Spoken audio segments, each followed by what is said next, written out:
NFC by Box to Box Football Show. Yeah, let's go. Yang semangat gue doang sih. Semangat gue juga. Jangan lupa untuk apa aja, Dok? Jangan lupa untuk like, comment, subscribe, dan juga hype episode kali ini. Karena kali ini kita bakalan bahas putar perdaging-dagingan yang mungkin kalian gak bakal bisa nemuin dimanapun. Udah klaim berat iya, karena bahasa Indonesia pertama, mungkin kalau Inggris udah ada. Udah bahasa Indonesia. Iya dong. Iya, bahasa Indonesia. Kalau Inggris saingannya berat ya, banyak banget tuh di luar. Pasti banyak. Sumbernya dari sana. Sumbernya dari sana. Ya kita bahas Indonesia, tapi ini kita bukan yang ini ya, bukan yang hasil pertandingan lah. Lebih ke off the pitch. Off the pitch. 32 besar udah mulai, udah ada juga game-game yang dimainkan. Per podcast ini rekam gitu ya. Jadi apa nih, Pak? Nyari minum gue. Nyari minum ya. Tapi dari laga-laga di 32 besar yang menurut lo ini paling worth watch, ini paling mantep banget lagi nih match up-nya. Karena ada banyak yang match up bagus ya. Sudah jelas kan pasti bagi gua USA Bosnia.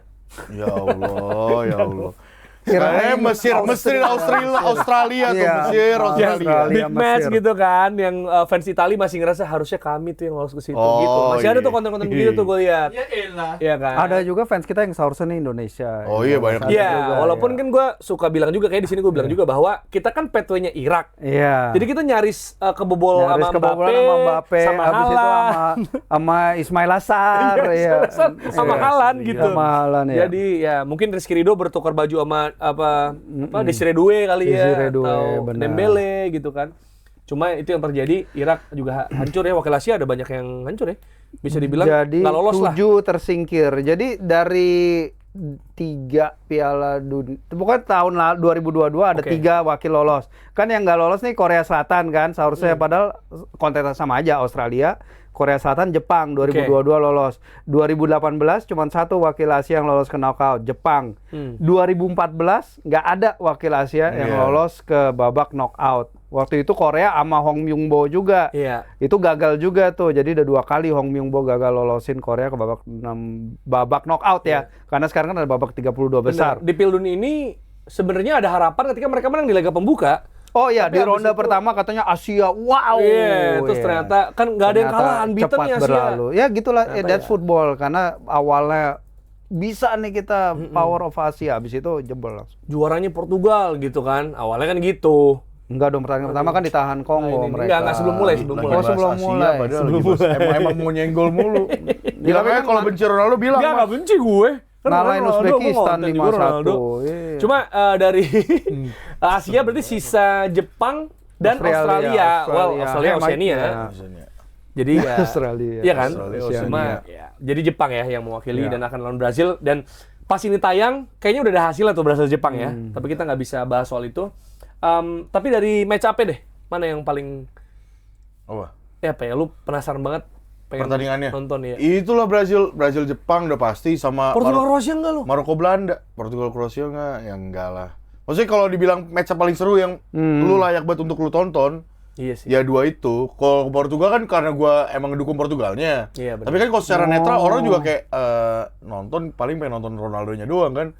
Gagal nyetak gol lagi. Iya dong, kebanyakan begitu dong. Iya enggak? Mas kan juga bikin Gue bikin berharap konten seru. Kalau Ronaldo juara kan seru, perdebatan GOAT. Gue gitu gua. Apaan di komen nih? Kenapa? Enggak di komen. apa? Ya match up yang pasti semua orang pengen nonton pasti Brazil Jepang dan Afrika Selatan kan enggak. Penting tuh. Penting. Kolombia Ghana dong. Kolombia Ghana ya, Australia Mesir. Apa ya? Yang Belanda Maroko lah. South Africa Kanada enggak nonton loh gue. Juga baru menit terakhir kan. Jam 2 kayak gue juga highlight-nya doang. Kayaknya tapi yang menarik diikutin sih menurut gue Meksiko sih. Menurut gue tim itu sangat menarik. Meksiko lawan apa ya? Ecuador. Menarik di Azteca. Karena ini yang menang kemungkinan mereka bisa ketemu Inggris atau Kongo. Ya, benar. Iya, Inggris Kongo. Dan itu di Azteca. Gila, Inggris pemenang. Kalau Inggris main di Azteca, kecuali gol tangan Tuhan. Berarti dengan ini konspirasi teorinya Simpson gagal ini. Portugal. Soalnya Portugal sama Meksiko satu Portugal, bagan. Meksiko. Nggak di final berarti. Di final. Portugal Meksiko nggak satu bagan. Enggak satu Portugal bagan, Pak. atas. Oh, satu bagan. Bisa. Satu bagan ya, bener. Bisa ketemu di final. Bisa lagi, bener lagi. Jadi kalau Meksiko menang, misalnya lawan Inggris, Meksiko menang lagi, lawannya Brazil atau Jepang, bisa jadi. Gila, berat juga ya. Iya. Benar. Tapi kan ekonom Belanda Portugal ya. Belanda Portugal. Ada Portugal lagi ya? Final Portugal terus. No, Tapi Belanda, kalah Portugal dua-duanya di kalah final ya. Dua-duanya ya di final. Entah Pendapat kalah manapun. dua-duanya kalah di final atau karena saking kuatnya Portugal. Dua kali Tapi di gue final. lihat si ekonom itu udah beberapa dia meleset di fase grup Iya, ini loh. Dia di bilang bawah Korea jadi pemuncak Musrik grup A, disusul Ceko. Habis itu di grup B dia bilang Qatar akan lolos karena menang lawan Bosnia karena Qatar Iya. punya track record bagus dalam football development. Terus Turkiye peringkat kedua lolos dia bilang di grup D. Cape Verde dia bilang no match for Uruguay. Ya jadi ya udah. Turki dibilang peringkat kedua grup, padahal Turki Iya. tim kedua yang tersingkir. Tim kedua di Piala tersingkir. Dunia. Setelah Mereka hanya Haiti perlu apa Tunisia gitu. 9 hari untuk bertahan di Piala Dunia. Iya, padahal orang bilang kuda hitam ya. Tapi sepakat nggak bahwa Argentina dapat bagian yang gampang? Karena ada konspirasi dari Waldo Ferrell Ya. yang bilang kayak anak kesayangannya FIFA dihubungin gitu. Di Gitu media ya. banyak yang bilang gitu. Enggak ya, lu bacanya media apa dulu? Iya Enggak banyak. lah, karena kalau Portugal mode normal, seharusnya kan Portugal Iya. Ghana, iya. Tapi menurut gue ini sih, ya, Seharusnya lagi-lagi masa- bukan soal itu, tapi negara-negara lain underperform gitu, atau mungkin nggak memenuhi apa ya? Ya itu standar. makanya. Standarnya dia sebagai dibilang, juara grup, makanya Prancis dapat doang paling gampang. Hah? Enggak, Prancis doang. Iya. yang lain menuhin lah. Hmm. Lihat pemuncak grup Argentina, siapa lagi? Belanda pemuncak grup, Brazil pemuncak grup, Prancis. yang Spanyol pemuncak grup. Ya, Portugal sebenarnya. Iya, Portugal iya kalau misalnya Portugal mainnya bener, jadi Portugal Ghana, jadi nggak ada konspirasi itu. Jadi lebih susah kan Argentina bisa ketemu Portugal. Iya di quarter final Iya. tadinya. Dan bisa jadi kayak Turki runner up grup di bawah USA, bisa aja Turki ada di bagian yang itu kan. Kalau emang mereka bagus ya. Bisa sebenarnya. aja, iya. Kan betul. Turki gantinya Turki kan Australia kan. Jadi kan sebenarnya dia bisa di bawah juga. Betul. Buat bisa battle di situ. Iya, kecuali Swiss Aljazair Atau ini Uruguay juga kan. Uruguay juga kalau dia lebih atas kan. sih. Argentina, Uruguay. Iya, maksudnya Iya. ada bagian situ. Jadi sebenarnya tim besarnya lebih banyak juga. Oh iya, Uruguay. Kita belum ngomongin Uruguay karena ini kan Cape Verde. Padahal kan seharusnya Uruguay kalau Uruguaynya mainan Benar normal. sih. Kapten Uruguay siapa? Kapten Uruguay Valverde. Valverde. Uruguay ini ya di third place itu peringkat terbawah. Iya, 12. paling bawah. Gitu ya. Tapi ya nomor 9 yang tipis-tipis sebenarnya yang poinnya juga 3. Well, di third place cuma Uruguay yang poinnya 2, yang lain di atas 2. Lainnya 2. Jadi underperform banget. Pantes disuruh pulang sendiri ya, Yes. kalau nggak pakai pesawat. Pesawat. And speaking of ini ya, conspiracy, ya orang banyak berharap, banyak ngomongin lah, bukan berharap, banyak berbincang soal Iran.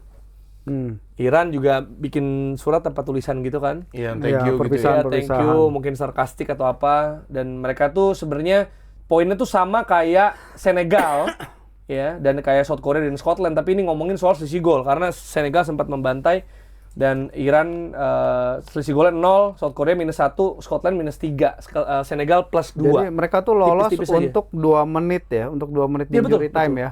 Aljazair. Sebelum golnya Kalajic. Bukan dong. Iya Itu dong. Iran. Si Aljazair itu lawan ini. Iya. Oh ya Aljazairnya, Iya. gue pikir Iran. Ini kalau Jadi Iran tuh, iya. mereka juga memprotes sebenarnya gol yang dianulir kalau nggak salah lawan Mesir. Tipis tapi letter of the law Sebenarnya yang offside benar sih, ya. Iya. Offside. Coba gimana lu ngelihat ini? Karena dari kasus bisa dibilang berita-berita yang terjadi ya di perjalanan sebelum mereka. Iya. Kenapa? Kok ketawa? Gak boleh ketawa. Topik kayak gini. Topik kayak gini gak boleh ketawa. Wah, ada letupan-letupan yang gue denger Oh. di sini. Ya mungkin buat para penonton yang denger letupan-letupan Iya. boleh komen nih. Itu letupan apa ya? Gak ada mic-nya, dekat Gak ada letupan mic-nya ya. sih. Sebenarnya gak ada mic-nya. Nggak ada mic-nya. Maksud gue bahas Iran loh ini. Jangan ada letupan gitu dong. Gimana Fir, menurut lo? Untuk menuju turnamen kan apa ya? Kita kan nggak ngelihat sepak bola itu hanya turnamen yang dimulai pada 11 Juni ini. Cuman kan sebagai persiapan menuju Piala Dunia itu kan udah dilakukan dari tahun-tahun, ya mungkin dari setahun 6 bulan terakhir mereka mau melakukan persiapan dan lain-lain, memilih base camp, mereka melakukan segala hal soal persiapan ya, kalau persiapannya terganggu dengan perang gimana mereka bisa maksimal ketika isu-isu ini kan, isu-isu mereka bisa jadi mundur gitu kan dari Menpora mereka. Nah itu Menpora gitu. Mereka minta mundur ya. Berapa sering sih terjadi negara tuan rumah itu tiba-tiba nyerang si negara peserta dalam kurun waktu kurang dari 6 bulan sebelum turnamen main gitu.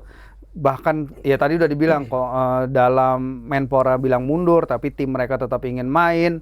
Mereka dibilang bisa datang tapi nggak dijamin keamanannya sama Donald Trump sendiri ngomong seperti itu. Terus ketika mereka ada FIFA Kongres yang menjadi persiapan untuk meeting untuk menuju Piala Dunia, presiden federasi mereka nggak boleh masuk ke Kanada.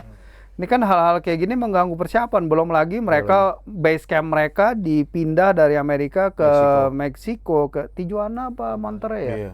Tijuana. Berapa jam gitu dan lu kan kalau logistik itu kan lu mereka kan ngelewatin imigrasi tiap kali karena mereka harus dicek FIFA itu dicek visa. Itu kan ngeganggu persiapan mentality dan lain-lain. Jadi jangan lihat apa yang hanya terjadi di lapangan. Tapi the whole build up menuju itu mereka katanya setelah pertandingan kedua itu boleh menetap di Los Angeles hingga besok siangnya setelah pertandingan. Tiba-tiba disuruh langsung pulang malam setelah pertandingan. Hal-hal kayak gitu kan it works in your mind gitu. Kalau ada turnamen ada yang nggak beres. Itu kan pasti mengganggu persiapan mereka, mengganggu performance mereka dan lain-lain sih. Iya, karena kan gini, yang terjadi di Qatar ya 2022 itu kan juga sempat diomongin juga karena ya berbagai background of the pitch gitu kan. Termasuk soal ada aturan-aturan yang akhirnya bikin kayak Jerman bereaksi, Denmark bereaksi gitu. Tapi kan itu lebih maksud gue itu lebih ke kebijakan negaranya segala macam gitu ya. Kalau ini kan kayak merugikan. Bener-bener merugikan secara fisik dan mental gitu loh. Bukan cuma ideologi atau misalnya LGBT atau enggak misalnya gitu, atau misalnya value atau apa. Kalau ini kan yang harus dijamin emang bener-bener orangnya nggak dapat visa, lu harus lewat imigrasi, bener-bener kerasa gitu loh. Dan ada 15 ya staf Iran yang nggak dapat visa kan, itu kan juga jadi masalah. Masalahnya bagi mereka emang kalau di Iran ya, kalau yang gua baca nggak tahu nih, mungkin bisa dicek lagi, tapi untuk suatu fase usia tuh ada kayak wamilnya mereka loh. Wamilnya mereka itu ikut IGRC itu Garda Revolusinya mereka. Which is yang dicap jadi terrorist organization kan oleh Amerika Serikat dan Kanada. Ya jadi mungkin disitulah ada kemalangan bagi beberapa staff mereka dan juga the whole team mereka harus melewati itu. Sebenarnya bukan salahnya Iran karena yang nyerang kan bukan Iran gitu. Misalnya kalau situasinya dibalik, misalnya Rusia aja kemarin ketika melakukan pelanggaran ketika menyerang Ukraine kan langsung di cancel sama semua negara Eropa gitu. Tapi ya sekarang it is what it is. Ya mereka sudah bertarung sebisa mungkin untuk bisa punya kesempatan hingga 2 menit terakhir aja mereka untuk lolos dari fase grup. Menurut gue itu udah perjuangan yang sangat fantastis sekali dari para pemain Iran dengan segala apa yang mereka apa yang mereka lewati dan apa yang mereka lalui, apa yang mereka rasakan, itu berat banget buat mereka. Iya. Dan itu jadi pertanyaannya kayak apakah FIFA kalah power sama kebijakan tuan rumah kan gitu yang jadi pertanyaan pasti ya. Karena itu yang terjadi juga misalnya di ya di Piala Dunia manapun gitu kan, kesannya ya tuan rumah kayak gimana kebijakannya. Seharusnya kan hak utama tuan rumah kan memberikan perlindungan, rasa nyaman dan garansi kepada setiap negara peserta kan. Cuma kan sekarang ini yang tidak bisa terjadi gitu. Kenapa FIFA nggak bisa push ya karena dinamika antara Infantino dan Trump aja, karena Infantino kan udah bertahun-tahun mendekati Trump, mencoba membuat turnamen ini di Amerika Serikat, mencoba menghadirkan cuan sebesar-besarnya terutama bagi FIFA. Hydration break. Hydration break ya.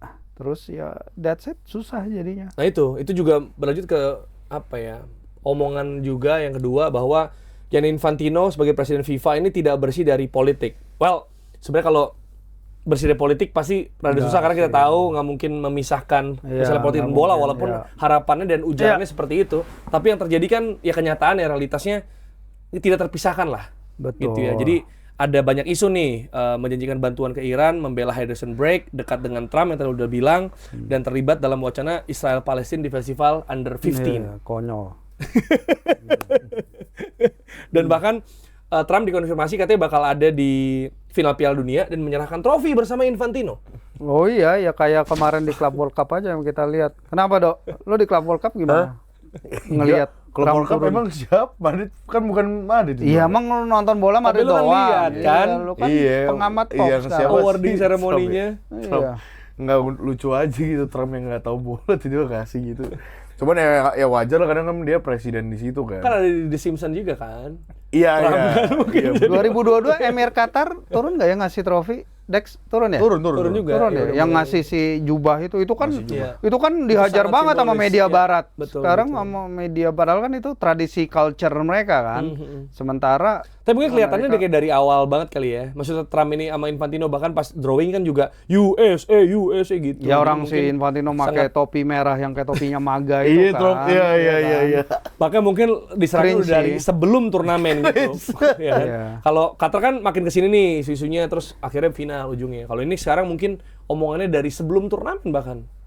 Apa tuh? Iya maksudnya omongan si Infantino Trump ini loh. Jadi oh, bahan- mereka udah Iya jadi kan, gini banget intertwine gitu. ya collab banget lah, iya kan.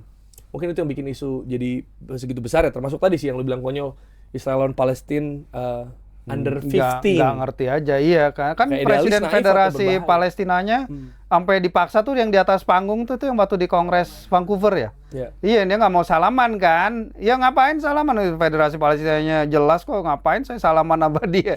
Dia ngebom negara saya, ya ngapain. Dan itu bener, dan dia sangat wajar sekali gitu. Dan ya Ya mungkin maksudnya misi perdamaian kali ya. Maksudnya walaupun ya itu nggak sesuai karena FIFA juga memberi Trump dan iya, US FIFA Peace Prize. Kan yang gitu. trofinya jelek jelas banget itu ya. Iya. Iya. Jadi Jujur sih, sempat trofinya ngeri sih, kayak apa upside down ini loh. Gue liat Rossi jadi inget siapa? Mike. Upside down, lu nonton nggak Stranger Things? Enggak. Ya nggak nonton. Lu nonton nggak? Mike. Iya. Stranger Things nggak nonton gue. Nontonnya apa sih lu? Nonton apa sih dia? SpongeBob, Chuck Zone, Iya. Bob si tukang Cat Dog. cat dog. Cat Dog. Nah ini juga rame Fierce, bahasan soal hydration break. Ya. Hydration break. Oke, ini pasti udah jelas ya, kita tahu ini untuk sponsorship masuk, untuk cuan tadi ya. Dan ya sebenarnya kan gue ngerasa banyak perubahan misalnya yang terjadi di bola itu diprotes karena orang nggak biasa, misalnya VAR misalnya. Ada banyak lah kayak gitu, pergantian jadi 7, semua pergantian atau sempat dicoba kayak sin bin gitu. Nah, semua Sin bin. perubahan aturan offside, rule of the game itu semua yang baru akan dikritik. Cuma Iya. ini bukan cuma perkara nyari cuannya aja, tapi di pertandingan sebenarnya ada mengganggu momentum sih. Ya. Ya kan secara in game ya. Setuju. Kita lihat terutama tim yang lagi dominan, ini sebenarnya hal yang menguntungkan tim yang lagi tertekan sebenarnya. Gitu. Gimana lu Gue ngeliat sebenarnya hydration pengen tahu pendapat Gen Z dulu soal water break. Nggak, kalau Break itu- Hydration break. Hydration break menit 22, Ya. menit 67. 60, ya. Ada 3 menit ya masing-masing ya. hydration break nih, Padahal di bener-bener- stadionnya AC. hydration break nih benar-benar prison break buat tim-tim lemah sebenarnya. Keren banget. Nyari ini dia. Nyari Iya. best beat. Iya. Best beat. Berarti banget. bingung gue best beatnya apa ya? Enggak, tapi kalau gue pribadi, awalnya kan saudara hydration break itu buat ya kalau misalnya karena kan suhu di sana kan tinggi Yes, banget. yes. 35 derajat Celcius. Kalau di Miami normal lah. Iya. Maksudnya itu terpanas di mana? Di Houston, New York. Ya pokoknya itulah. Di Amerika. Houston itu nyampe 40 derajat di luar 40 stadion. derajat kan? Iya benar. Tapi kan stadionnya ber-AC. Iya, makanya kan balik lagi padahal stadionnya ber-AC. Tapi kalau misalnya ini balik lagi, ya ini mah emang presiden lu aja yang nggak percaya sama globalisasi, goblok emang. Globalisasi. Globalisasi. Iya Global dong, warming. maksudnya iya global warming kok globalisasi.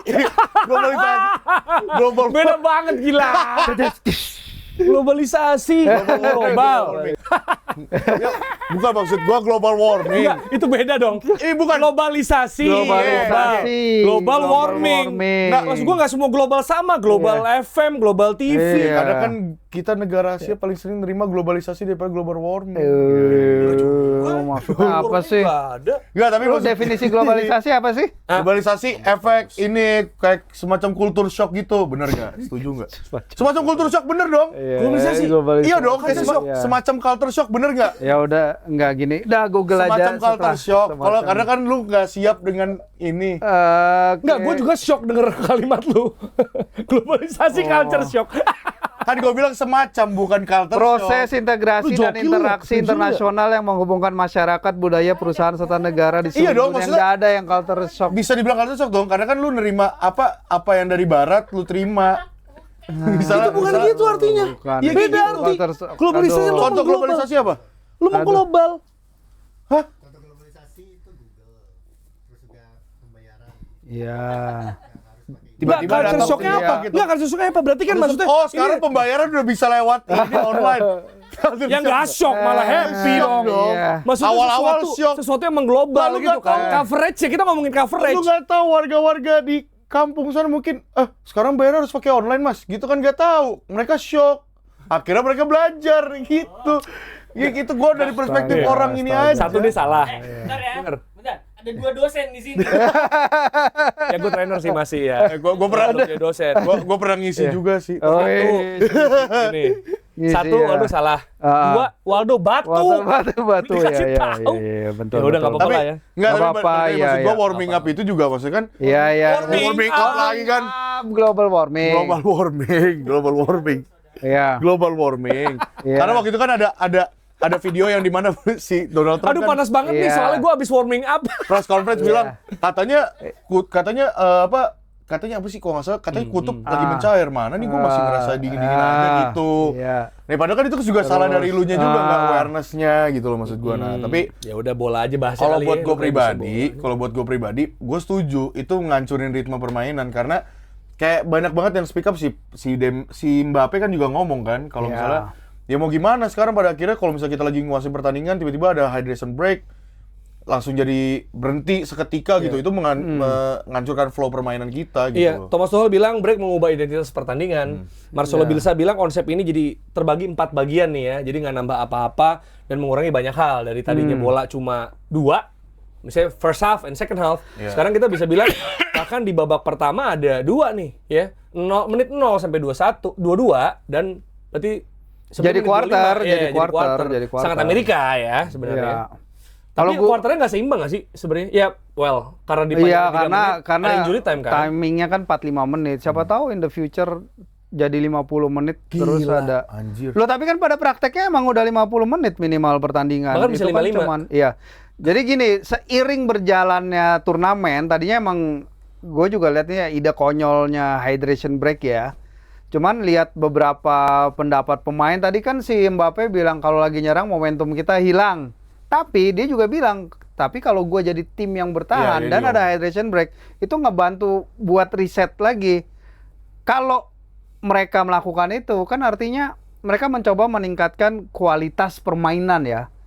Jadi lebih seimbang maksudnya. Ketika tim lagi ditekan, jadi yang Iya, tertekan jadi kan tuh ketemu ada tertekan iya. bounce back apa momennya Tertekan ya. nih. Toh Momentum tim-tim swing. itu kan juga udah biasa ngelakuin ini. Caranya memang biasanya dengan pura-pura cedera. Ya bola out lama. Bola out lama, enggak bukan bola out lama. Biasanya pura-pura cedera, pura-pura kram lah. Oh, karena 3 menit ya? Untuk reset. Ya, Enggak kan tanpa sebelum adanya hydration break. Biasanya untuk reset. kalau udah pertandingan mulai masuk masa genting menit 70-an Iya. beberapa tim suka melakukannya kan, mereka kayak kiper tiba-tiba cedera nih, kram, gitu habis itu diperiksa, mereka ngumpul semua. Nah, tujuannya memang selain mengiklan itu juga adalah kan untuk stamp out itu kan. Jadi lu tuh jangan ngumpul kalau kiper lu cedera ya untuk dirawat kiper lu, jangan pakai itu buat lu ngumpul. Nah, di sisi itu gua lebih nerima hydration break ketimbang tim pura-pura ada yang cedera dan mereka semua pada ngumpul gitu. Tahu nggak problemnya apa? Sorry gue potong. Karena kalaupun ada hydration break, ini kan nggak menghilangkan pemain yang pura-pura cedera. Bisa aja mereka tetap melakukan itu Iya, juga. pasti. Itu maksud Enggak, gue. tapi kan pemain kiper yang pura-pura cedera sekarang para pemain nggak boleh ngumpul ke bench. Itu bedanya. Jadi itu ada aturan baru. Ada yang aturan di-adjust. barunya, Oke. iya. Jadi kalau misalnya Scaloni bilang segala perubahan di sepak bola mungkin perlu waktu untuk membiasakan. Mungkin sekarang kita nggak biasa, tapi setelah peraturan ini ada dalam beberapa, mungkin kalau dipakai, kalau enggak ya udah. Tapi ada kemungkinan dipakai liga-liga lain, ada kemungkinan juga enggak. Tapi kalau dipakai, mungkin aja ke depannya akan lebih biasa. Makanya gue nanya kenapa ke Waldo. Gen Z itu kan attention span-nya lebih rendah ya. Itu kan masalah sepak bola. Makanya ada kayak si Dex Highlights. punya kompetisi yang dari AI itu. Oke. Pertandingannya berapa? 8 menit. 3 menit. One FL. Dulu One FL. One Future Football. Iya, cuman karena attention span Gen Z itu kan lebih rendah ya dari biasa, maka mereka perlu waktu untuk ngelakuin hal lain gitu. Makanya gitu Fir, karena attention span-nya Waldo rendah, pas dijelasin sama dosennya global warming, globalisasi, dia miss, benar. Gitu. Tapi dia tetap ngotot. Masalahnya kan di situ sebenarnya. Kalau miss nggak apa-apa, tapi dengerin dulu gitu. Tapi kalau udah miss terus ngotot, nah itu dia. Itu Waldo. Ronaldo maksud lu? Nah kalau emang ternyata gini, kalau misalnya tim lo ketinggalan, terus lu ditekan terus, masuk hydration break nih. Kalau lu ketemu pelatih lo jadi, coach ini kita gimana nih, kita terus ditekan. Artinya coach kan memperbaiki. Kalau memperbaiki artinya apa? Artinya state of the game-nya jadi bagus. State of the game-nya lu meningkat kan? Lu meningkat, lu benahi apa yang salah. Jadi mereka nggak tergantung ke 40 menit di mana mereka anjir gua kebobolan 2 gol di awal nih. Coach bilang apa ya pada awal pertandingan, karena sering kan ada gol terjadi di awal sehingga kalau mereka bisa reset lagi, mereka bisa ningkatin kualitas. Semakin kalau dalam hal itu menurut gua water hydration break ini meningkatkan quality of the game. Oke, karena sistemnya jadi kayak olahraga lain, time out. Ya, tipis. Iya, sepak bola nggak kenal time out kan. Time out, tapi ini ya kira-kira kayak gitulah, ya kan. Time out 3 menit lumayan. Yang toh kan yang telah terjadi sekarang juga para pemain udah kebiasa dengan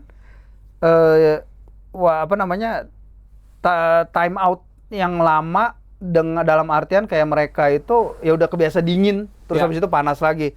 Ya sekalian aja dibikin sistemnya yang mengatur gitu. Jadi mereka nggak usah pura-pura cedera, biar fair untuk kedua tim. Ya kan bisa aja kalau misalnya ada yang cedera, ada tim yang ada pemain yang datang, ada yang enggak kan. Itu kan sering terjadi menurut gua. Ya gue masih dalam hal sebenarnya ini nggak diperlukan, dan para penonton pun beranggapan sama ya, karena match going stadium kan yang merasakan aura atmosfer pertandingan. Cuma gue kalau kebanyakan nonton pertandingan, gue juga ada momen-momen di mana di stadion gue kayak zone off gitu sering terjadi. Bahkan di kayak Piala Dunia sekalipun kan kadang ya lu kan ada apa sih gitu, kayak zone off aja. Kita pernah hampir ketiduran, pernah gue pertandingan Piala Dunia. Nah mungkin ya dengan adanya itu jadi ada waktu untuk kita reset ini kita attention span juga. Tapi untuk sekarang memang itu mungkin sulit diterima. Belum. Karena untuk yang stadion-stadion hardcore nih, yang di Guadalajara, yang gue inget banget tuh yang Dibu di Meksiko tuh pada nggak suka. Jadi ya kita lihat dari perspektif match going audience, karena kita sendiri belum merasakannya ya. Tapi kalau sekarang match going audience belum merasakannya, itu adalah experience yang bagi mereka yang kita belum tahu nih. Tapi kalau kita sebagai penonton TV, menurut gue ya ada waktu 3 menit, ya gue jadi bisa ngambil apa gitu, minum, gue bisa ngapain gitu. Biasanya gue nggak ninggalin. Iya, dan kalau Infantino bilang ini alasannya adalah karena panas. Enggak. Karena ada pertandingan 16 derajat. Bener, dingin juga di stadionnya gitu kayak di Houston. Player welfare sebenarnya nggak juga gitu berarti ya dari apa yang terjadi. Nah, lebih ke mungkin kesetaraan kondisi untuk tim. Itu kan alasan ketiga yang dia bilang ya. Berarti untuk menyeimbangkan atau membuat seru kembali state of the game yang mungkin terlalu dominan atau bisa menjadi momentum swing juga bahkan. Bahkan gini, kalau udah lihat dari ini kita ambil positif ya. Kan dari tim yang lagi ditekan, lagi diserang, kan positifnya adalah mereka bisa reshape lagi. Ya, reset lagi taktikalnya gimana. Bagi tim yang nyerang bisa jadi ini akan menambah kualitasnya dari segi mereka harus tetap keep up the momentum nih, walaupun udah dipotong sama itu. Yang mana kan bukan cuma tim yang lagi kalah yang bakal naikin kualitas dong. Tim yang menang juga akan berusaha menjaga momentum mereka. Sebenarnya. Nah, itu bukan pengacara hydration break ya, tapi lebih ke apa sisi positif yang bisa kita ambil, apalagi kalau kita ngomong soal football broadcasting. Maybe this is the future of football broadcasting, mungkin. Enggak, ya masalahnya kan sekarang emang kita tahu ya, kalau kita ngomongin soal broadcasting kan emang masalahnya sekarang kan bagaimana memasukkan iklan ke suatu pertandingan sepak bola yang memang pertandingannya 45 menit saklek kan, dan kadang kan dari pemegang hak siar nggak ngizinin tuh kalau misalnya iklan muncul di pertandingan gede-gede gitu. Adanya di skor akhir tuh. Biasanya skor akhir kecil itu iklan tuh. Gitu. Biasa pas gue nonton. Nah, kalau kita dukung industri sepak bola ya, dalam artian kalau misalnya ini bisa meningkatkan industri sepak bola dan membuat tim-tim yang kita dukung bisa dapat lebih banyak uang dari hak siar dengan adanya slot iklan, makanya kenapa industri American itu bisa bikin sports industry mereka begitu gede kan karena basically olahraga mereka itu kan iklan dibalut dalam sport. Bener. Iya nggak sih? Lu nonton MLB iklannya berapa banyak, lu nonton NFL, mungkin ball in play NFL berapa dalam satu pertandingan? Apanya? Ball in play. Ball in play itu iklannya. Enggak. Berapa lama bola itu dimainkan?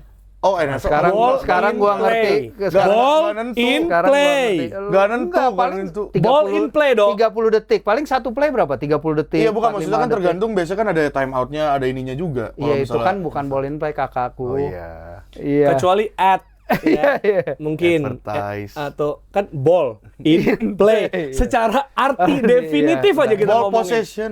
Nggak usah ini ya, kalau globalisasi mungkin lu pusing. Iya. Ini ball in play. Enggak, mungkin lagi enggak. Makanya fokus. Ini yang gue bilang soal Ini. Gen Z dan fokus. Mungkin inilah saatnya. Gue cameo bentar ya.